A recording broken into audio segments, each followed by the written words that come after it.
Hello and welcome to The Final Frontiersman, a YouTube channel about all things Trek. I'm Bill and today I am reviewing the first supplemental release for Star Trek Adventures role-playing game 2nd edition. This is the Game Toolkit. This is full of things that maybe didn't make the cut in the core rulebook or some other additional things to help enhance your game or give you a little bit more to work with. So as usual with our reviews, we have the alert system, yellow alert for things of interest, keep your eye on them, red alerts for the things that we think are great, and the rarely used black alerts for the things that are game changers. So let me jump into the small window and let's talk about this first bonus pack of goodies for 2nd edition. Here we go. So the first thing in this collection of things, items that you'll get for 2nd edition is the poster. The poster is of, if you have the core rulebook, the interior of the front cover is a map of the Star Trek galaxy circa the Strange New Worlds era. In fact, the map was taken from graphics used by CBS for Strange New Worlds, with one slight addition. I believe you'll see a little addition mention of the Shackleton Expanse on the map, which did not appear on TV yet. Hopefully it's coming soon, but it's a beautiful map. Just be aware, it is the Strange New Worlds era map, so you might notice some familiar locations and places that appear later in the TNG era and beyond are not on the map because they are not known yet in Starfleet in that time. So just be aware that, again, the 2nd edition, it has an overall visual theme of Strange New Worlds, even though it is not tied to any one time period, just like 1st edition. 1st edition was in Next Generation. This one is in Strange New Worlds era, but again, it's open to anything. It's a beautiful map, but that's the first little goodie in there. Jumping ahead to the next thing are the reference cards, and the reference cards get a red alert. These are good. If you had the 1st edition GM Toolkit or the Board Cube, they came with reference cards as well. Similar idea. 1st edition had the horizontal layout cards. They were kind of like a LCARS console for each player to have. They had the basic rules of the game, plus whatever position you're playing, you have a collection of rules there. Same exact thing here, although it's using the same visual style for 2nd edition. I find it to be a really good and concise collection of the rules that are going to, not just the rules for in general, which is on the reverse of all these cards, but for whatever position your character is on the ship. It's a very easy to reference card. I think it's even easier to reference than the 1st edition cards, and I know a lot of people still with the white on black in 1st edition, they had an extra hard time trying to read the material on there. This is a much cleaner color scheme. It's very easy on the eyes, white background. This time it is a vertical style sheet instead of the horizontal one, but the information on there is good. It's very, very simple, very, very clear, concise. There are some flowcharts again where applicable, and also there is a card on breaches, starship breaches. So you have with combat and also a reference card about how to do breaches and handle them and damage like that. So it's a nice set of reference. In a kit like this, it makes sense. And also for GMs, it's good to have you, without flipping through a book, you have these cards here that you could just look at instantly, find the piece of information you need. But that is par for the course for a kit such as this, and we will go into more detail about that. Stand down, red alert. The next thing is the booklet. The booklet is about 40 pages. This has a lot of the supplemental material that, again, probably just could not fit due to size constraints in the core rulebook, so it's put into here, as well as some additional information. So the first thing that you really get in here is also getting a red alert from me. These are the new space frames, the ones that did not appear in the core rulebook. You got a lot of the greatest hits here, some really nice ones, and a surprise or two. So the space frames included on this are the Freedom class, the Walker class, Pioneer class, Crossfield class, Miranda, Oberth, Columbia, Constellation, Nebula, Akira, Nova, there's my Nova, finally. Defiant, Luna, the Sagan class. That should be a double red alert right there. But Sagan class we now have the stats for. And the Odyssey, same as the Enterprise F.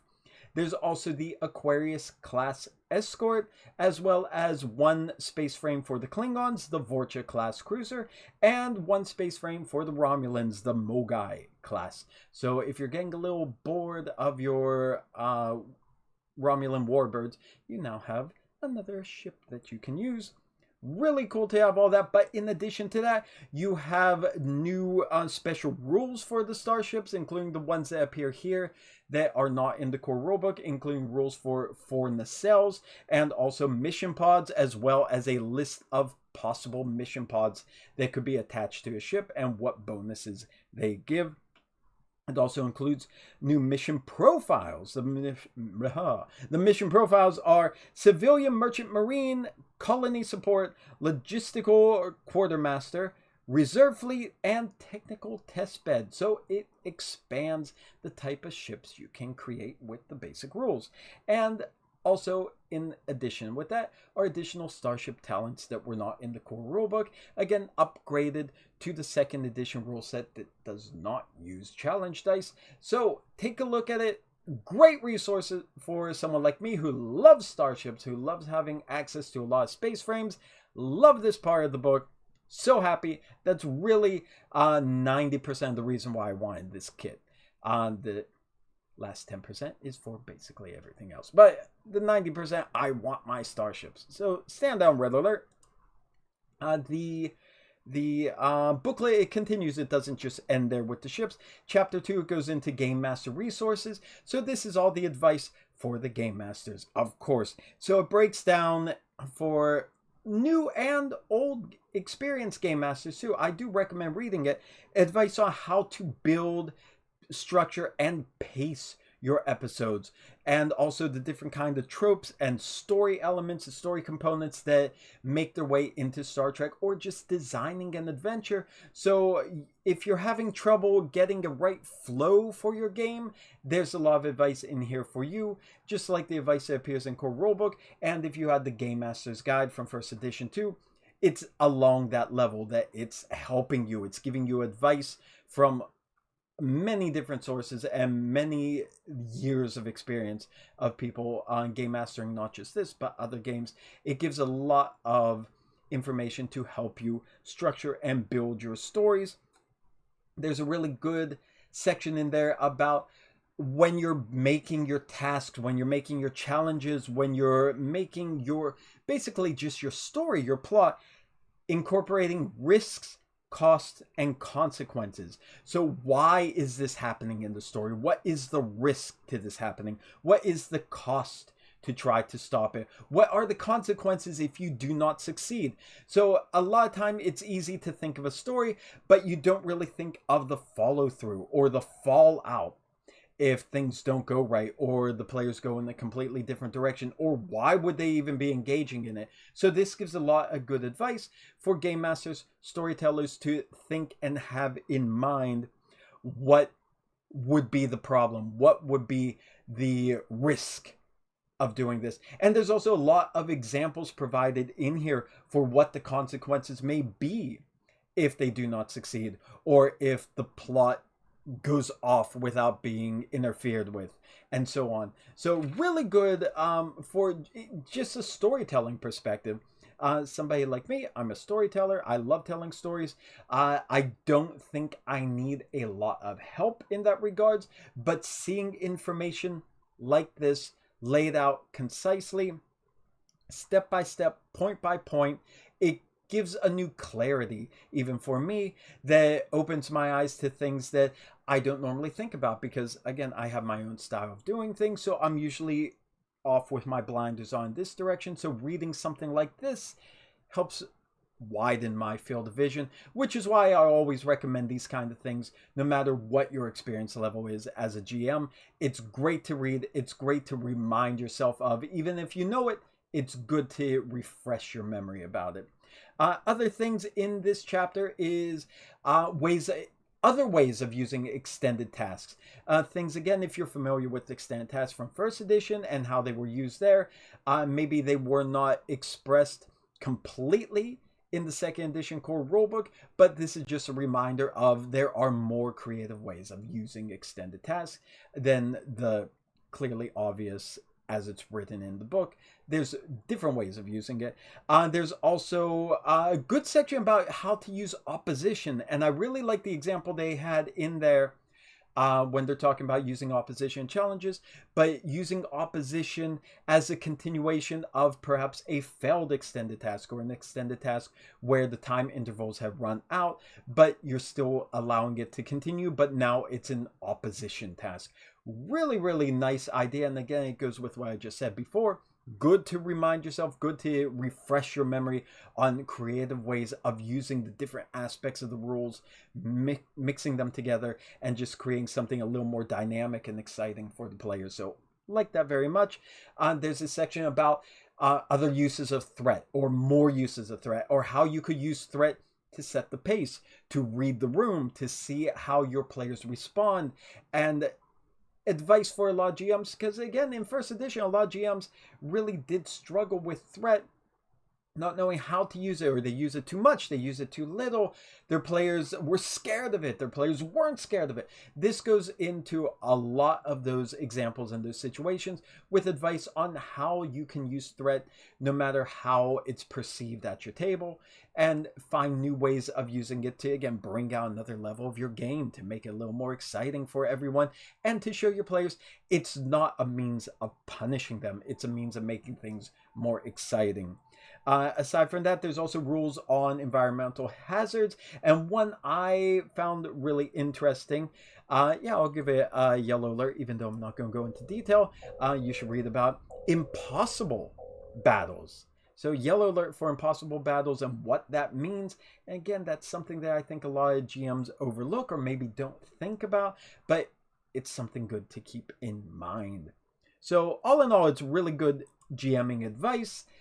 No matter what your level of experience is, it's a short enough book, it's a small enough book, and the advice is clear and to the point. It's well worth a read just to get up to speed or to remind yourself of what options are available to you, because like I say, it's easy to get your GM blinders on when you are in your own routine. Nice to see other perspectives. So love that. And the final thing that is inside this kit is, of course, the Gamemaster screen. I know some people don't like GM screens. I love GM screens. I will not run a game if I don't have a GM screen.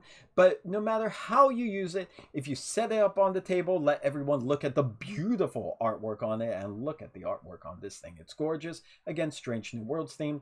Or if you just lay it flat on the table so you have reference, it is a great source. It is beautiful. This time it is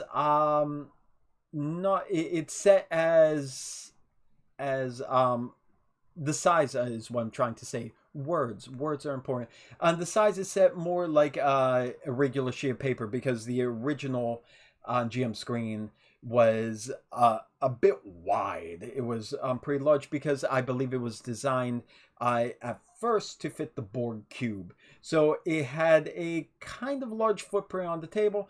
This is a bit more compact.